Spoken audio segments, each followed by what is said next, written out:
innovations evolve out of necessity to do more and better with less, says Frugality. Today, we are living in a world that increasingly characterized as VUCA, volatile, uncertain, complex, and ambiguous.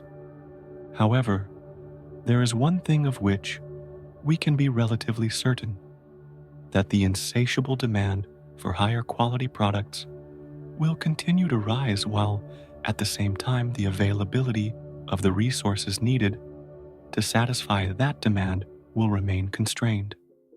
Philosophy of frugal economics says reconciling this apparent connect is rapidly emerging as one of the biggest economic challenges of our age. Therefore, doing more with less can no longer be a short-term response to difficult economic conditions. And if we want to thrive, doing more with less has to become an essential long-term economic strategy. Today, in this video, we will explore how and why the concept of frugal innovation and frugal economics has moved seamlessly, providing unequivocal evidence of why the age of austerity can become the age of opportunity for those willing to approach innovation in a very frugal way. In this age of scarcity, companies are facing growing pressure from cost-conscious and eco-aware customers, employees, and governments who are demanding affordable, sustainable, and high-quality products. Therefore, frugal innovation can be a game-changing strategy. But it is more than a strategy. It denotes a new frame of mind, one that sees resource constraints as an opportunity, not a liability. Philosophy of frugal economics enhance the ability to do more with less.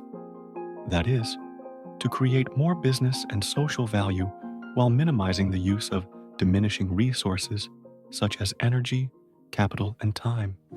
In 1999, Jean-Marie Herdeger, a senior manager at Renault, a French car maker, was given what seemed like an almost impossible task. His boss, Louis Schweitzer, then Renault's CEO, wanted him to create a modern, reliable, and comfortable car that would cost at $6,000. It is said that 2 years earlier, Schweitzer had visited Russia, where, to his dismay, he had discovered that the Lada, a locally made car priced at $6,000, was selling fast, while Renault's fancier cars, twice as expensive as the Lada, had few buyers. Seeing this, Schweitzer instructed Herdeger to build a $6,000 car that matched these specifications. Technically, Herdeger could engineer a stripped-down version of a car for that price. But, like the Lada, this car would be clunky and uncomfortable, and customers would question its safety. Whereas, Renault had a reputation for elegance and quality to protect. Launching a shoddy product would be a form of brand suicide. Herdeger therefore realized that what his boss was asking him to do was not just create a cheaper car, but to do more and better with less. However, this more for less proposition was at odds with Herdeger's long experience. Western car companies invest billions in R&D to create ever more sophisticated products, just in order to differentiate their brands from competitors and charge customers more for the privilege. At that time, Schweitzer's more for less proposition seemed to out the conventional more for more business model that had proven so lucrative in consumption-driven Western economies over the previous decades. Both Herdeger and Schweitzer recognized that they would first have to change the way Renault employees think.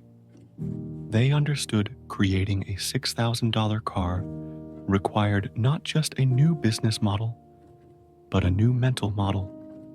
And this would amount to an immense cultural shift in a company that was over 100 years old and for decades had designed high-quality cars, some for the premium market, primarily for Western middle-class consumers. Problem was, all Renault's French engineers had grown up in a resource, rich and relatively stable economy with a bigger is better philosophy. Nevertheless, Schweitzer and Hertiger needed a new breed of engineers with a different outlook who could innovate under severe constraints and turn adversity into opportunity. And for this, Hertiger assembled a cross-cultural team made up of French designers and Romanian manufacturing engineers, where the French brought their high-end design sensibility to the project and the Romanians brought their cost sensitivity. Renault's Romanian engineers had grown up in a harsh communist environment. Doing more with less was their second nature, and they had both the motivation and the ingenuity to succeed. And so, succeed they did. They created a car that used 50% fewer parts than a typical Renault vehicle and boasted a simpler architecture. Yet the car was also spacious. The result was a robust saloon car with a minimalist, modern design that met stringent quality and safety standards. And finally, in 2004, Schweitzer proudly unveiled the Logan, a no-frills car priced at $6,000. See, for Renault, the Logan was not only a technical success, it soon became a huge business success too. And to Renault's surprise, the Logan also found a market in affluent Western Europe, especially after the recession of 2008. Budget-conscious consumers in the West began clamoring for affordable products like the Logan that delivered better value for money. Renault created a new segment of low-cost vehicles in the automotive industry that combined quality and affordability. In doing so, it established itself as a pioneer of frugal innovation and frugal engineering. Today, we need to master the art of frugal engineering completely if we want to continue to produce ever more affordable products that delivered greater value at lower cost. Philosophy of frugality. Ultimate aim is to bring a frugal revolution with the principles of frugal thinking, acquired and honed in resource-constrained environment. As a result of economic pressures, consumers are becoming increasingly concerned about getting value for money and are opting for cheaper products. According to some reports, consumers are shifting from premium brands to inexpensive private label products in retail stores. And rather than eating out, more workers now pack their own lunch. We have entered an age of austerity in which the notion of frugal living and consuming is becoming mainstream. However, the frugal revolution is about more than austerity. It is about becoming more values conscious. The 20th century gave birth to three major organizational innovations: the corporate R&D lab, pioneered by Thomas Edison, who founded GE, mass production, perfected by Henry Ford, and big box retail and mass distribution, developed by Sam Walton, the founder of Walmart. These all three sought to centralize corporate functions. Although this centralized approach helps mass production, thus reducing unit costs, but it also consumes a lot of energy and now has become expensive to maintain. Worse, it reduces consumers to passive users of products and services. Whereas in 21st century, much thanks to do-it-yourself DIY platforms, which are leading the frugal revolution by cutting the production cost. In his book, The Age of Access, Jeremy Rifkin, an economic thinker, sees new technologies like the internet gradually eliminating the concepts of property and ownership. The ownership of physical objects, he predicts, as people come to prefer access and experience to ownership. The sharing economy will boost. For example, pay-as-you-go car sharing service, becoming popular all over the world.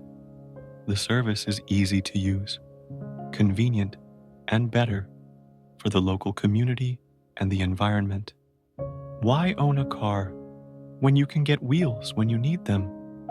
Similarly, why pay $400 for a night in a New York hotel when Airbnb will find you a couch to crash on in Manhattan or 8,000 other cities the site covers for $40? This grassroots shift from an ownership-based consumer economy to a sharing society is propelling the growth of a peer-to-peer economic model based on frugality that involves sharing, bartering, swapping, renting, or trading. Today, frugal consumers do not covet the latest and fanciest products. They prefer good enough solutions that meet basic needs. Thus, collaborative consumption, a concept popularized by Rachel Botsman in her book, What's Mine is Yours, threatens to disrupt many industries. The new frugal economy is growing by leaps and bounds in the developed world, not only because it meets the needs of cost-conscious consumers, but also because it responds to their aspirations to give back to society and be environmentally responsible. Frugal economy is not just about doing more with less, but about doing better with less and finding ways to reduce complexity in all aspects of the life. That's all for today's video. If you enjoyed this video, please don't forget to give it a thumbs up and subscribe to our channel for more empowering content. And if our content has inspired you, consider supporting our channel by becoming a member or giving super. Your contributions enable us to keep delivering valuable and uplifting content. Thanks for watching.